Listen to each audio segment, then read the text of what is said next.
is going on, everybody? Welcome back to the Fantasy Golf Bag Podcast. I'm your host, Redkacheek, also known as Drew, and it is Masters Week. So we have a fun series of shows this week. So I'm going to kind of lay the groundwork on what we're going to do this week for fantasygolfbag.com.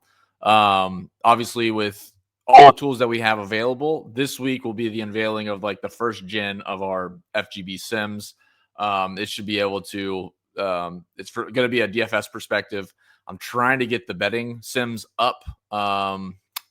We should be able to by Tuesday, but the DFS sim should be up on Monday, tomorrow, or whenever you're listening to this, Monday.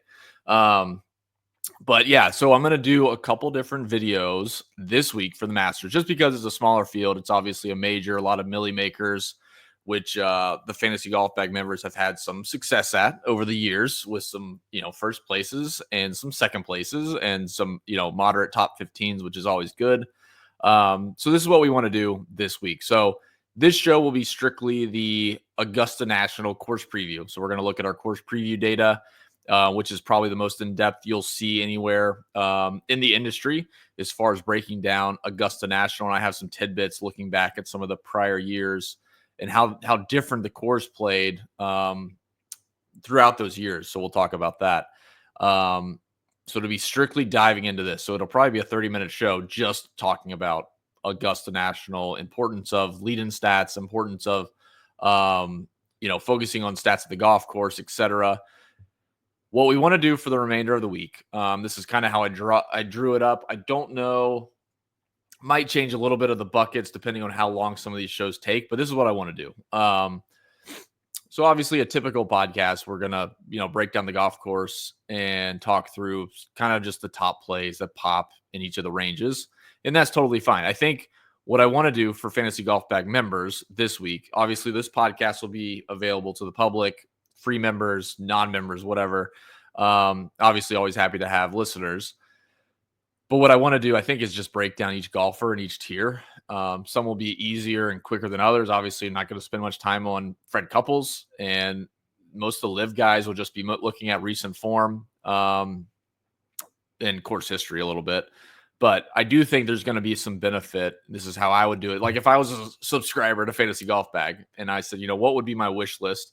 I would want someone that understands what they're looking at a little bit to break down every single player in every tier, and I can consume that and then use that for the week ahead, basically, and kind of get a really nice groundwork laid out for what I want to look at for the week, what players stick out to whoever I'm listening to, which is me in this case. And then maybe you can kind of piggyback on that when you look at approach IQ or driving IQ or our stat model pro, etc., your spectrum data, anything you like. So that's the plan. So hopefully it works out. Again, it's kind of a trial on this being a major. Obviously going to get a lot of public money into betting and DFS due to it being the Masters and a major. But I do think there'll be a benefit. So I might have another public facing podcast that kind of highlights a few key things that stood out in research Monday or Tuesday. The way the blog post worked last week, I kind of liked it. It still had kind of an overall article feel to it, but it had a blog style on Monday and Tuesday, looking at like, what did I think about, or what did I see on Monday? Jotted down some notes. What did I see on Tuesday? Jotted down some notes. So again, a lot of stuff to kind of push this week with the FGB sims. But hopefully this works out well. I think this is what I would appreciate. Maybe, this isn't everyone's cup of tea, but I do think like if I'm going to spend the time to research, it would be nice to listen in the background, or if I'm commuting to work or whatever, I could hear some thoughts on every single player in the field, bar, the random past champions that have no chance. So with that being said, let's go ahead and dive into the course preview. Like I said, this will just be strictly looking at the golf course. So yeah, let's just get into it. All right. So I'll hide myself.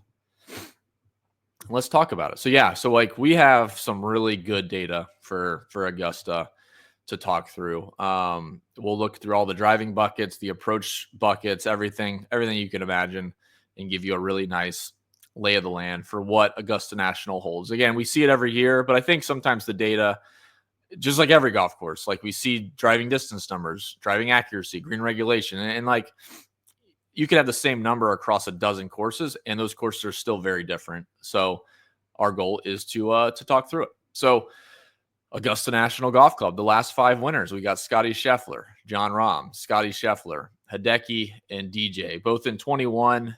It is notated in the course history sheet that, in 2021, there was 2 events held. Dustin won the fall event, which, not to bury the lead, was extremely different than what we typically see here in April. But nonetheless, DJ did win it in the fall of 2020 for the 2021 season. Then Hideki won, Scotty Scheffler. The average winning score, about 12.5 under par. Average cut line through the last 10 or 12 years was about 3.5 over par. Again, high level stuff. Augusta National, par 72, 7,500 yards. It varies a little bit on the par 3s from what I could gather. And again, just stuff like, it doesn't really matter, but things that are interesting to me, typically on a PGA Tour event, the posted yardage, the scorecard yardage would be 7,400 yards. And on a certain day, it might play 7,150 yards, and it might play, 7,350 or 7,400 all the way tipped out. It rarely they tip it out all the way, just because they move tees around. Augusta seems like they always use the same tees, more or less, at least the same tee box on all the holes except for the par 3s, which are obviously moved around due to divots and pin placements. Then they're trying to get to a specific yardage for a pin placement. So 75, 55, and, would play anywhere between 7,400 up to 75.50, basically. The architect, Mackenzie and Jones Jr. Mackenzie, a very famous architect, doesn't have a ton of PGA Tour courses, and I don't really care so much about architects anyways, besides, Pete Dye tends to have a lot of the same designs. As far as greens, we got bent grass, obviously. Fairway and rough is ryegrass overseed. Average par 3, 186 yards. Average par 4, 456. Kind of on the longer side, to be completely honest. And average par 5, 562. You can see on the hole-by-hole scores, honestly, the par 5s, kind of like any other difficult golf course, is the only scoreable holes. And then everything else plays, a couple holes play close to par. Number 3, which is the short par 4, kind of drivable, pretty much not, but they can drive it down there. It's wide open, drive it inside of 100 yards or 50 yards. And then it's a tough green, but it is playing close to even par. And then the par 3 16th plays close to even par. All the other holes that you can see there can play a quarter of a shot or higher over par, which is crazy. 11 almost plays 0.4 shots over par. And then the average score per round is 73.2 during the last 12 years. So diving into like statistics, one thing I just want to mention really quick, the fall 2021 season, which was in the fall of the year 2020. So if you remember, COVID pushed a bunch of events, canceled a bunch of events, and the Masters wanted to be held. It got pushed back to the end of the fall swing. It was very different. Looking through the numbers, it's hard to tell. But I went back and looked through a bunch of shots of certain guys in that event, and the rough was actually rough. Mostly this year, this time of year when the Masters is held, the rough is like an intermediate cut. For majority of PGA Tour courses, it's like just calling a spade. The rough is just not penalizing. You can see that in the numbers here. But I will say, anything you look at for the fall 2020, again, part of the 2021 season, can be a little bit misleading because the course played extremely different, much softer. The rough was very, very thick relative to what it typically is. Was much longer than it typically is. Like you can see here, even our rough that we have noted as 1.38 inches, which is very specific, but 1.5 inch rough is nothing. So yeah, that my point basically is like, just look at all the data, but like if you look deeply into 2021, that fall event where DJ won, it's very different than how it plays every other year. So just keep that in mind. Looking through the golf course, through the statistics. So driving distance 297.2, which is down a little bit off the tour average. You can see here a nice correlation. If you're watching this on YouTube or the Spotify video, there's a really strong correlation between driving distance and finish position. So you can see there, the top 25 average 302, top 10 about 305, and the winner averaged around 309. So a nice bump up every level for driving distance. Driving accuracy, 68.3%, which is up about 8.5% off the tour average. So very easy fairways to hit, relatively speaking, to the tour. Again, this looks like a huge spike for the winner, but it's only about 3 or 4% off the top 10. So it's kind of everybody's hitting it basically 70% fairways. So nothing too much to gain there from an accuracy standpoint. And the rough's not that penalizing anyways, which is this next stat. So the missed fairway penalty, 0.36. It's tour average. That is kind of high, like relatively speaking, to the last two events we saw here in Texas. So this would be something I would look at in the driving IQ of, when we start to look at some of these driving buckets here in a second, looking at missed fairway penalty of being medium or low and kind of avoiding the high penalty because it is, it's average. And I think the reason why that is because these greens are so penalizing. Like you can get a club on the ball, but the greens are so penalizing. Getting it to the right tier, you are going to probably obviously score worse than hitting it from the fairway and controlling your spin. So even though 0.36 is about tour average, that's still, a moderate penalty for missing the fairway. But the fairway driving accuracy number is pretty high. So not something to be too concerned with. We're going to want guys driving it a long way, gaining strokes off the tee, and ideally they should be hitting more fairways than normal anyways. Distance penalty. So this is up slightly of 0.2 strokes, which makes a lot of sense. These holes are quite long, especially the par fours. So you'll see there it's a slight bump up, but it's obviously not below average. So 0.2 strokes is the penalty for anybody that drives it less than the average drive for any hole. So, we'll look down here at the driving distance distribution in a second, but we'll say like hole number 2 is like 311 off the tee as an average drive. Anybody that drives it less than that is the average of that. And again, there's guys driving it 30 yards shorter than that or 20 yards shorter than that. They average about 2 strokes higher than the players that hit it to the field average or higher. Left rough tendency, I have it at 0 and 0 because it's really an intermediate rough. I don't count it as rough. So just keep that in mind. For the left rough tendency, it's just kind of a moot point in my opinion. Proximity to the hole is very high, and that just goes to the difficulty in the greens. 46.5 feet, about 6 feet longer than tour average, which is a pretty drastic difference. That's what, 13% higher than tour average. So that's pretty big jump. Green regulation is down. Miss green regulation penalty is up. Makes a lot of sense. Obviously, the greens are difficult. Kind of beating a dead horse there. The interesting ones here, green regulation from the fairway, 63.9%, which is down 10% from the tour average.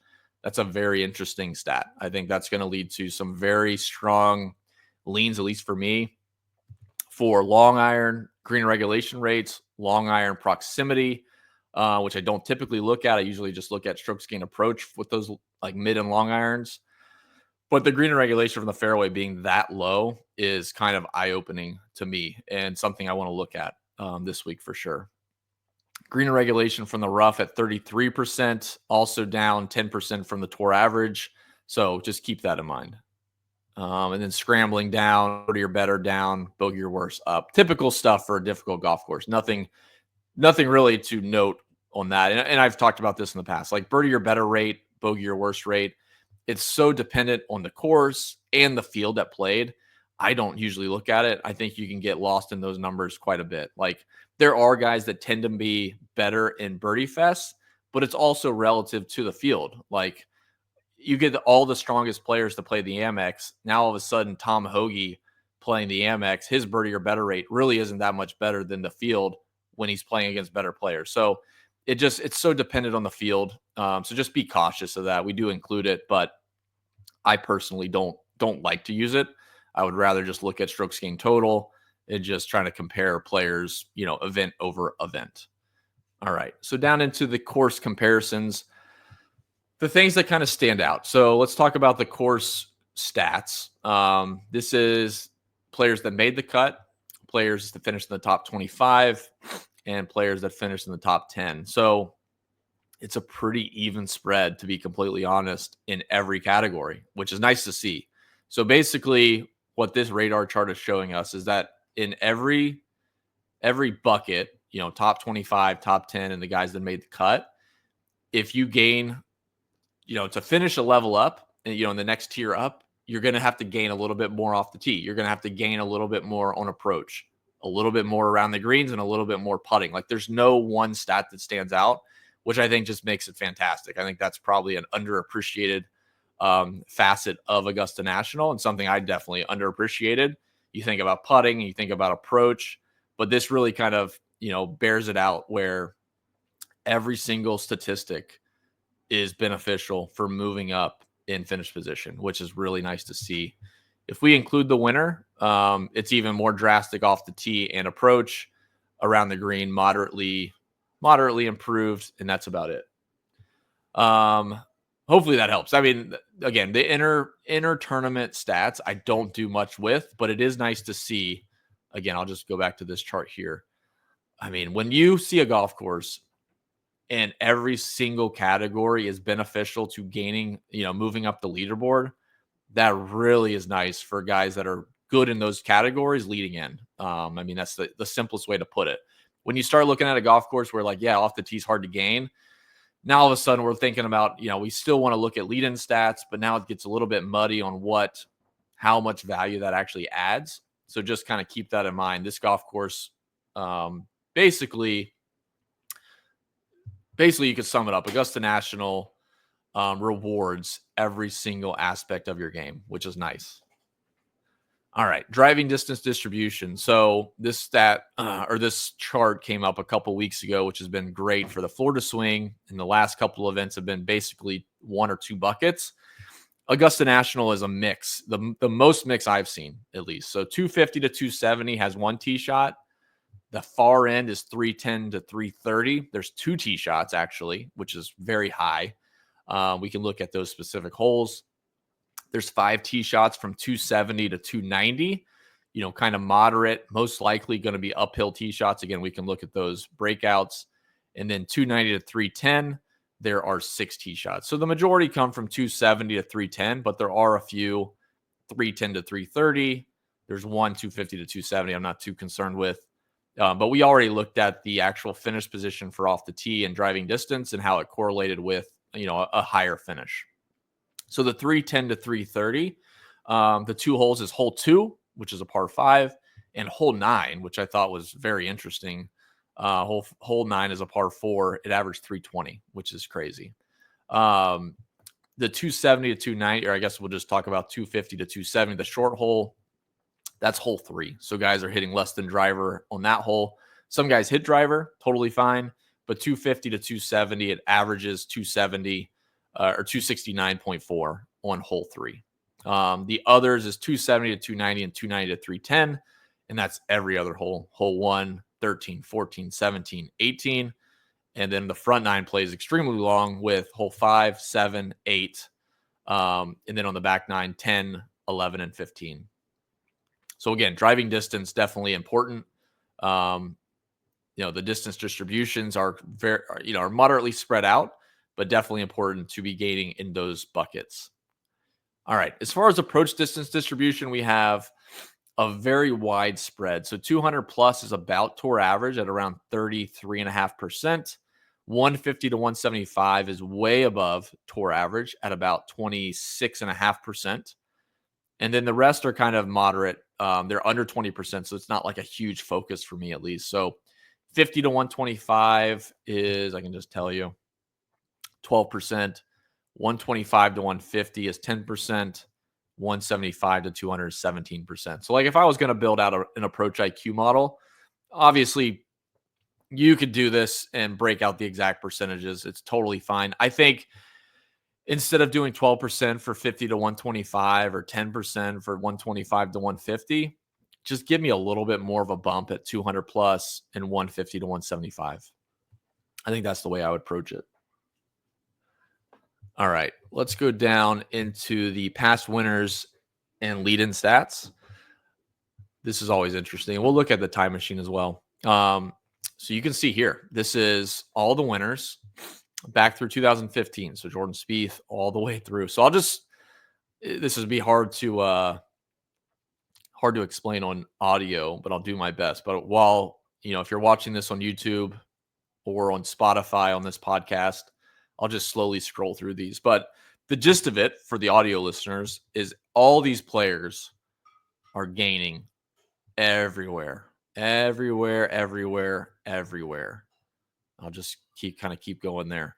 There's two exceptions of two players in the last 10 years that weren't gaining in a single category, not multiple categories. Two players that weren't gaining in one category.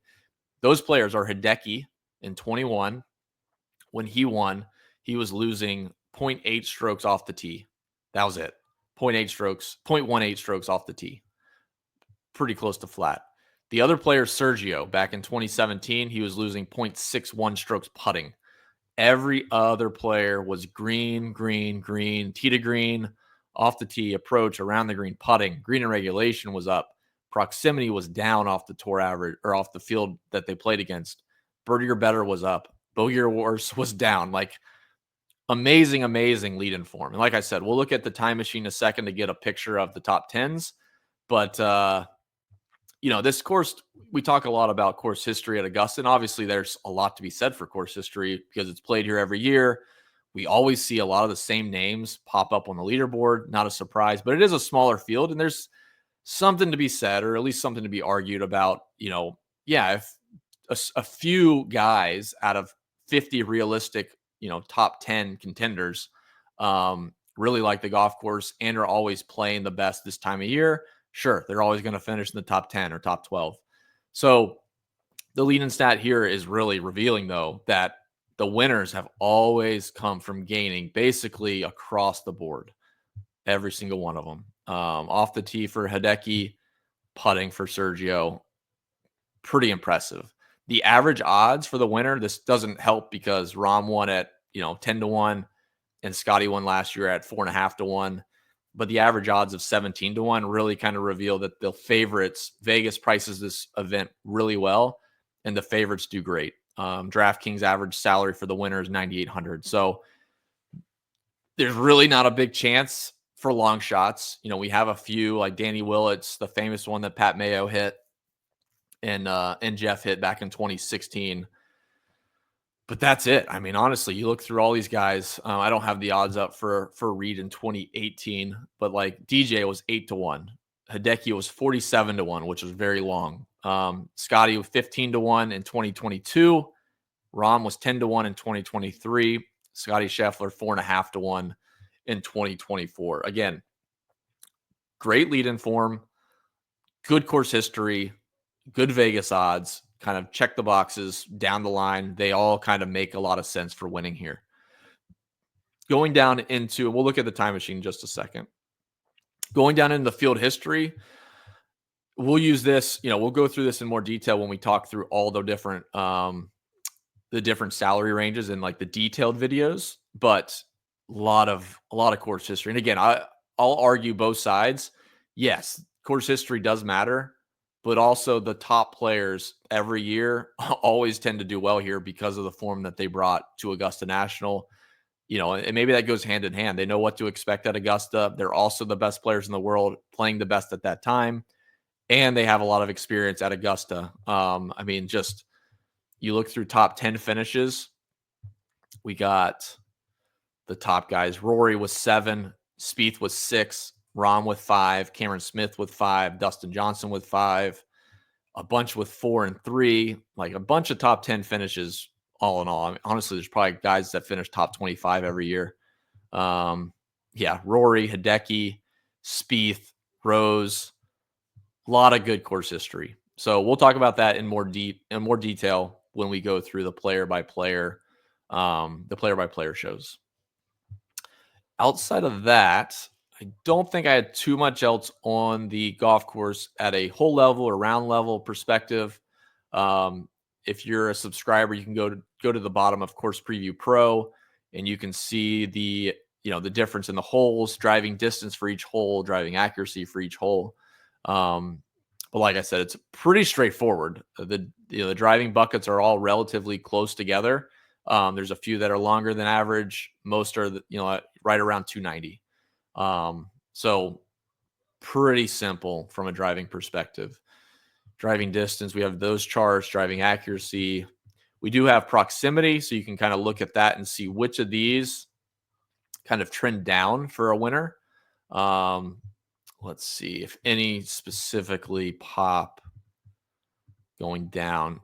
Yeah, even though I kind of talked about the low importance of 50 to 125, and that could just be low, small sample size, but definitely a trend for the winner. Proximity 50 to 125, a really strong trend 100 to 125. Let's see, 175 to 200, not really, and then 200 plus, even not even like that strong of a proximity advantage. 125 to 150 actually has a pretty good bump as well. So that should pretty much cover the golf course as a whole. I mean, like my overall thoughts on it, just kind of talking through this, obviously driving is super important. Overall, off the tee, I'll be pulling in those buckets 270 to 310. I think those are going to be important. And then separately looking at 310 to 330 and looking at strokes gained off the tee and driving accuracy. Again, I'll be using the driving IQ tool that we have at Fantasy Golf Bag for that. And then for the approach distance distribution, again, trying to build out like a model for course fit of guys, bringing in the proper form in the right buckets. I think I would give more emphasis on 150 to 175 than spreading it out evenly, but don't mind doing both. Honestly, I don't mind doing both and just getting a bigger picture. We have a little bit of time between now and Thursday to do more research, and there's a smaller field and smaller realistic winners. So, again, driving accuracy way up, green regulation way down. I just think driving is actually probably more important here. And then the irons, obviously, being precise with distance control with the irons, proximity, stroke gain approach encompasses that proximity as well, is a very valuable skill to have here. And then just overall good form coming in. So let's take a quick look at the time machine. So again, for those that might be new listeners this week for Fantasy Golf Bag, the time machine is basically a way for us to go back to any of those prior events and look at the top 10 and top 25 and see what form they had in their last 12 events leading into the Masters or whatever event it is. But in this case, it's the Masters, and see what was the big buckets that they were gaining in. So we'll kind of just do the last couple of years. 2024 off the tee was huge. Approach was pretty good except for Fleetwood. Obviously, tee to green encompasses all three of those key stats through around the green. Let's see it. Driving accuracy, not really. Driving distance is kind of spread out. But yeah, definitely off the tee. Definitely approach. Strokes gained total, which includes all the stats, is totally fine as well. So if we go back to 23, you'll see kind of more of the same thing. You'll see the same trend. Off the tee is pretty important. Strokes gained approach even more important. And then obviously the other stats that encompass those that aggregate are quite important. And I'll just kind of leave this up for people watching. I mean, it's pretty obvious how green approach is for those top players. Really good numbers for strokes gained off the tee as well. 2022, more of the same. Cameron Smith, notoriously one of the worst drivers on tour through that last couple years stretch. It's again the same theme: strokes gained off the tee, strokes gained approach. It's so good to see though all these stats being green, and we know what to expect this week when we go through our stats. Like this would be the most valuable week to use like the Stat Model Pro and get an aggregate on strokes gained off the tee, strokes gained approach, strokes gained total. Like many other events, it's a spread. Like this week at the Valero Texas Open, we saw driving accuracy beneficial, driving distance beneficial. It could go either way. It just depended on what they brought to that golf course that week. But this week for the Masters, hugely important, gaining off the tee coming in here, gaining on approach coming in here. Overall, total tee to green, very simple. 2021, I'll do the last one. Actually, I'll do, we got both actually. So 2021 rolls into one category, kind of a glitch, but we got off the tee, approach, green, green, green, green, green. So yeah, not to beat a dead horse, but look for the guys coming in with the best form. That'll be the theme of the next few shows as we talk through player by player stats, course history, recent form. It's looking at the guys gaining the most or gaining consistently off the tee and approach.